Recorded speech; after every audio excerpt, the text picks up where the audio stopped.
Hello students, welcome back to my YouTube channel. So आज हम continue कर रहे हैं chapter 4 miscellaneous solved examples from example 31। So अगर हमारे पास ए बी सी किस में है, अर्थमेटिक प्रोग्रेशन में है, आपको फाइंड क्या करनी है, ये वैल्यू डिटर्मिनेंट गिवन है, आपको इसकी वैल्यू फाइंड आउट करनी है। लेकिन आपको यहाँ पर एक सिंपली छोटी सी एक ट्रिक दे रखी है इस सॉल्यूशन को सॉल्व करने से पहले। आप इसको सॉल्व खुद से भी कर सकते हो, लेकिन उन्होंने डायरेक्टली एक आपको काइंड ऑफ ट्रिक दे रखी है जिसका आप यूज़ करके बहुत ही जल्दी से अपना रिजल्ट अपना ले आएंगे, राइट। सो यहाँ पे ये ट्रिक क्या है कि अगर आपके पास A B C arithmetic progression में है, ये 3 टर्म्स, तो आप इनको किस तरह से लिख सकते हो। अगर आपने चैप्टर 9 पढ़ा है क्लास 11 में, आपने वहाँ पर आपको अर्थमेटिक प्रोग्रेशंस में अगर आपके पास 2 वैल्यूज़ होती थी, 2 नंबर्स होते थे, सपोज ए बी, आपके पास 2 नंबर्स हैं, आपको इनके बिटवीन आपको वैल्यूज़ अगर फाइंड आउट करनी होती थी, terms like A1 A2 A3, आप कितने भी नंबर्स फाइंड आउट कर सकते थे with the help of formula arithmetic mean, right. क्योंकि अगर आपके पास ये 2 नंबर्स आपके पास होंगे तो आप इनका मतलब अर्थमेटिक मीन निकाल के ये अंदर की वैल्यूज़ भी निकाल सकते हो।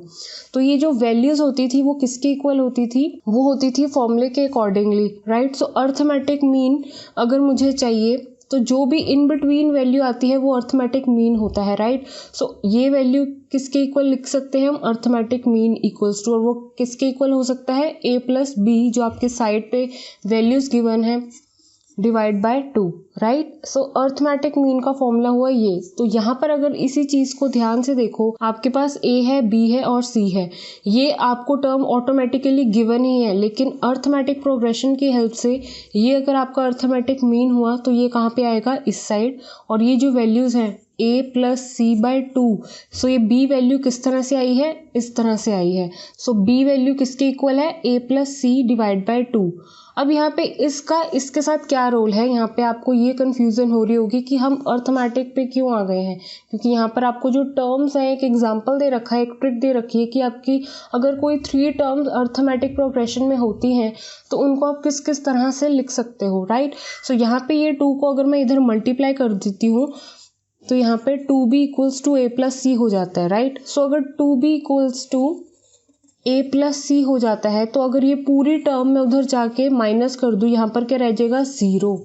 सो a plus C minus 2b, इस तरह से भी लिख सकती हूँ मैं इसको। सो यहाँ पर एग्जैक्टली हम यही ऑपरेशन अप्लाई करेंगे अपने इस डिटर्मिनेंट में। ऑपरेशन क्या है कि a मान लो फर्स्ट टर्म, ये सेकेंड टर्म, ये थर्ड टर्म। यहाँ पर ऑपरेशंस के अकॉर्डिंगली मान लो ये आपकी रो 1 है, ये रो 2 है और ये रो 3 है। अगर ये फर्स्ट और थर्ड ऐड हो जाते हैं और माइनस हो जाते हैं ट्वाइस ऑफ बी से, राइट। सो बी क्या है आपका, सेकेंड नंबर, और सेकेंड नंबर किससे है मल्टीप्लाई हो रहा, ट्वाइस से, तो आपके पास क्या आंसर आता है, 0 इक्वल्स टू 0। तो यहाँ पे यही ऑपरेशंस मैं अपनी रोज के साथ अप्लाई करूँगी तो मेरे को वही एग्जैक्टली आंसर मिलने वाला है। सो देखो क्या मिलेगा, आपकी जो रो 1 हो जाएगी, रो 1 में रिजल्ट लगाने जा रही हूँ।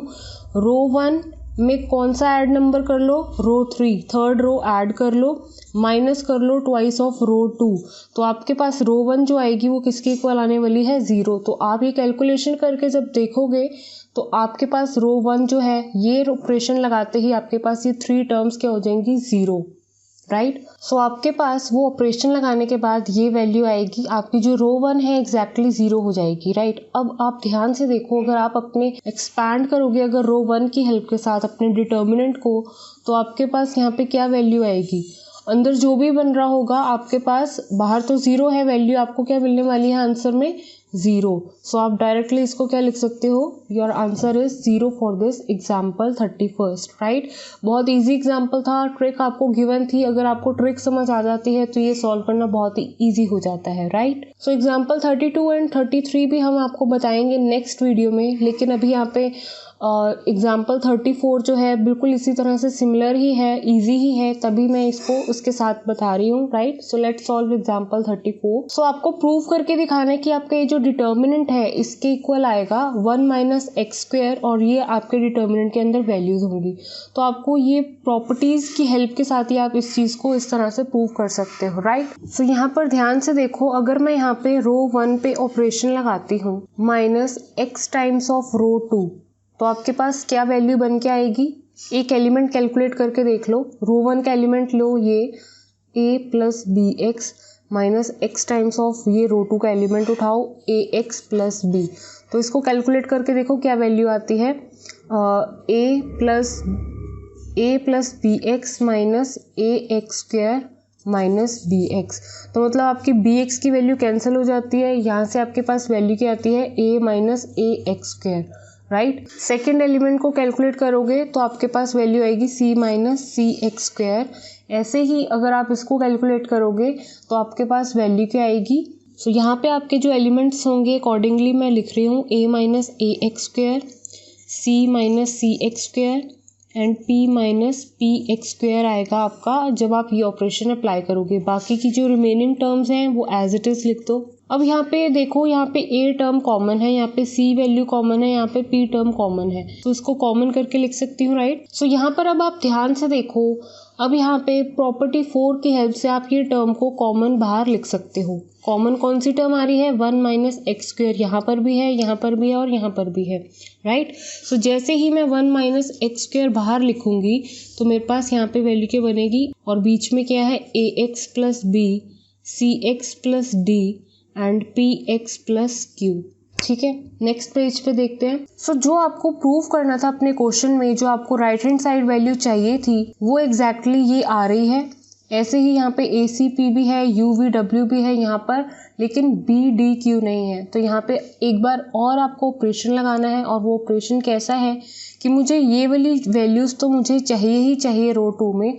तो कौन सी वैल्यू नहीं चाहिए, ए एक्स नहीं चाहिए, यहाँ से सी एक्स नहीं चाहिए और यहाँ से पी एक्स वैल्यू नहीं चाहिए। तो ये वैल्यू मैं कैसे एलिमिनेट कर सकती हूँ, कैसे डिडक्ट करती हूँ।